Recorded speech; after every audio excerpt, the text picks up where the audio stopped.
What's going on, everyone? So, I want to talk about Clint Capela because he is a free agent coming up this year. And he's a guy that I do think makes a ton of sense for the Lakers. Now, I don't really like the idea of him as a starter, right? In a pinch on a night, sure, right? Like, let's say the Lakers go and they trade for Mark Williams. Just use him as an example, right? And then you went and signed Clint Capela as a backup. Mark Williams needs the night off. You're starting Clint Capela, sure, right? Maybe some certain matchup or whatever, sure, right? Fine. But like your full-time starter, not really sold on Clint Capela. I like Clint Capela. He's still one of the best offensive rebounders in all of basketball at the center position, right? He can still block the occasional shot. He's still a good center, right? Like if you told me worst case scenario, right? Lakers missed out on everything else, but they ended up with, Clint Capela. Sure, right? Like it's not something that like if he was the starting center, I'd be like, wow, the Lakers, they blew. Like, no, like I think he's a guy that could be a double-double guy for the Lakers at the starting position. I think Luka would make him probably like a 14 to 16 point a game guy, right? Like I think Clint Capela on paper is exactly what the Lakers need. But he's not the Houston Clint Capela anymore, where he was just that versatile defensive monster and just that shot blocker and could just like rebound like a madman and was getting you, 20 rebound games and all that stuff, right? He's a step slower.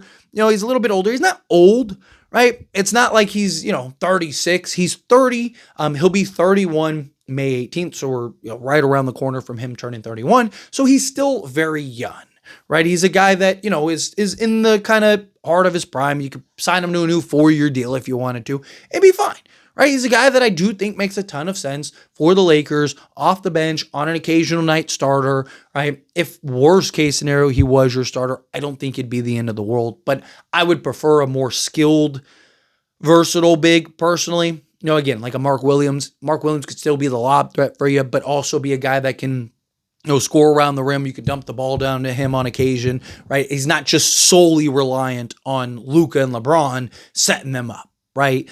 Clint Capela, he's a guy that you're solely reliant on Luka and LeBron. Yeah, Clint Capela has the little, right-left turnaround, right? He can kind of, if he's within, 8 feet or whatever, he can put the ball in the hoop, right? He's got that little kind of like hook push shot and stuff. But again, a guy that I would prefer in a backup role, really solidify your bench. I've talked about, I really want like a skilled center, a Mark Williams, whatever, right? Skilled center. Then like a Clint Capela who can be your big physical interior center, a guy that's not afraid of banging with the big boys, right? A guy that can, rebound and hustle and do the dirty work and kind of provide that stability for you, right? Talk about a guy 6'10", 6'11", he's 245, 250, right? But he's not shy, he's not afraid to bang with the big boys, right? And then you have Jackson Hayes, who could be that just high flyer, athletic, floor running big, right? Think of the 2020 season. Yeah, Anthony Davis as your skill big. Obviously, you're not going to get an Anthony Davis, but the idea of like a skill big. Then you had Dwight Howard, right? Who was just that big physical enforcer who got putbacks, right? Was the pick and roll guy, the lob threat. Perfect. And then, same thing with a JaVale McGee could kind of be your Jackson Hayes, right?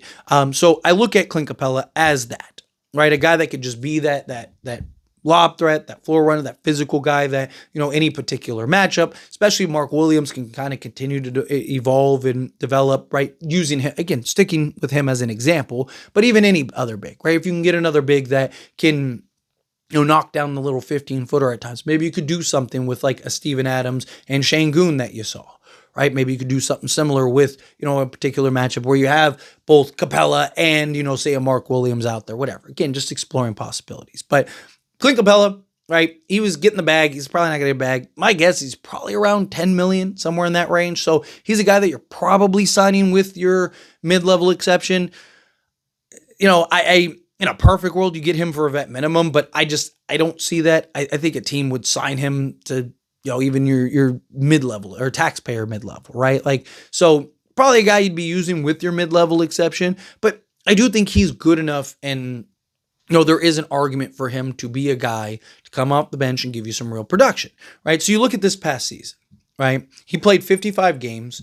He started in 41 of them. For those that are like, oh, he only played 55 games, played 73, 65, 74, 63 the last, 5 years prior, right? So he's a guy that's giving you about 65 games a season, right? Which is also why I kind of would like him in a backup role. So that way, if he needs a night off or whatever, it's not the end of the world, right? But played 55 games, started in 41 of those games, averaged 21.4 minutes per game.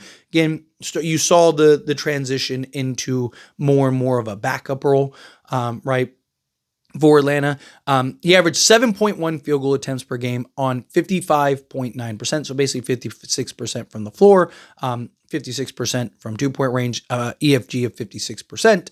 Free throw shooting, not a guy that's great free throw shooting. He's not a guy you want or trust on the foul line.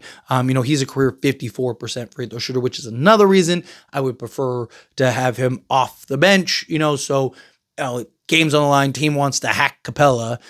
You don't have to, you're not so reliant on him where it's like, we can't take him out of the game, coach, right? Again, another reason to kind of bring him off the bench.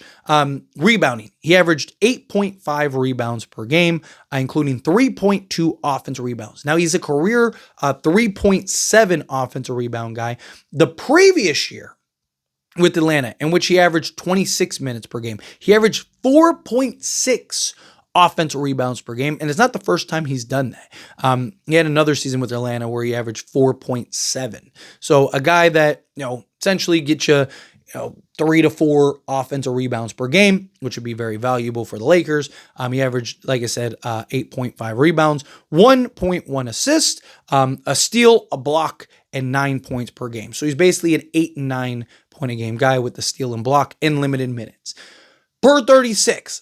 Now, per 36 doesn't tell you the whole story. It doesn't give you every detail, but it kind of gives you an idea of if he were to get, starting level minutes, what kind of range would he be in? Well, last year he would have been 15 points, 14.4 rebounds, 2 assists, a steal, and almost 2 blocks per game, including 5.3 offensive rebounds. And for those that are like, yeah, okay, I get it. That's why he's that. No, he's a guy that has had seasons where he's averaged 17 and 13, seasons where he averaged 14 and 14, a season with Atlanta where he averaged 15 and 14, right? Not last year, but the previous year, 2 years, he averaged 12 and 11, right? So that stat line is not that crazy, right? For him to be a basically 15 and 15 guy, right, is not that far-fetched. It's not something where it's like, oh yeah, that's unrealistic, right? You see some of these per 36 numbers and you're like, okay, that guy, he's not, he's not going to average that. No, Clint Capela has done that for his career, even recently, even in recent years, right? So he's a guy that I do trust. He is a guy that has experience, is a veteran, has been in playoffs, right? Guy you could throw in there in a pinch. He knows his role. He understands his role. He plays his role. He knows. Get in there, rebound, hell out of the basketball, be a rim deterrent, right? And I think Luka makes him a stud, right? He averaged 8.9, let's call it 9 points per game, right? With Trey, right? Who is, again, one of the best playmakers in all of basketball, right? In limited minutes. Luka, bare minimum, gets him that. Right, so Clint Capela, bare minimum, is probably an 8 to 10 point a game guy off the bench. And then, again, the rebounding and all that stuff, he's perfect. He's ideal, right? Exactly what you saw him last year with Atlanta is exactly what the Lakers could use him for. He averaged 21.4 minutes per game. That's probably what you're looking for him for, especially in a backup role. You're probably looking for your backup center to play, 20 to 21 minutes per game, 22 minutes per game, on occasion, 25, maybe 30 here and there on Mark Williams needs the night off or whatever, right? Okay, here you go, Capela. Right? To me, that would be ideal. Right? I think Clint Capela would be one of the best backup bigs in the league. Right? Consider, you got to think of the backup bigs that are in the NBA, period. There's very few that are even good, right? The drop off from starter to backup is usually pretty drastic, right? Clint Capela, in my opinion, would be one of the few where it's your starter to your backup wouldn't be as drastic, right? Depending on who your starter is, right? But Clint Capela is a guy that I think just, he would fit the role perfectly. He'd be ideal, right? A guy that can come in, slot in, play a role, be the pick and roll guy, be that lob threat. Luka's getting to the teeth of the defense, and he loves to look for that lob. And Clint Capela is a guy that you throw it up there, he can go get it and slam it home. Right? He's still a very good player, still a double-double guy in 24 minutes of 23 minutes of action. Right? So you give him 2 more minutes a game. He's giving you 2 more rebounds and 2 more points. Right? So he's a 10 and 10 guy and basically backup center minutes.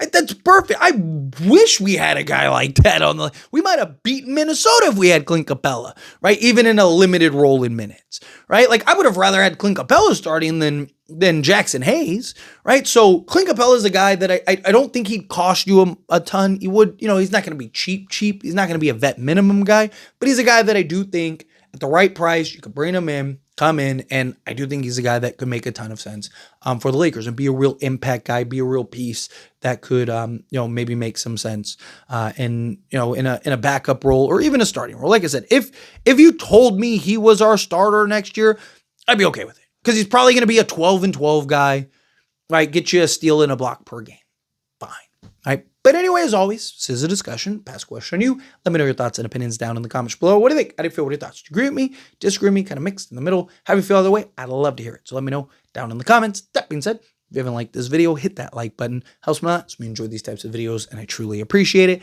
Not subscribe channel, hit that subscribe button. Turn on the bell notifications. Appreciate y'all. See you in the next one.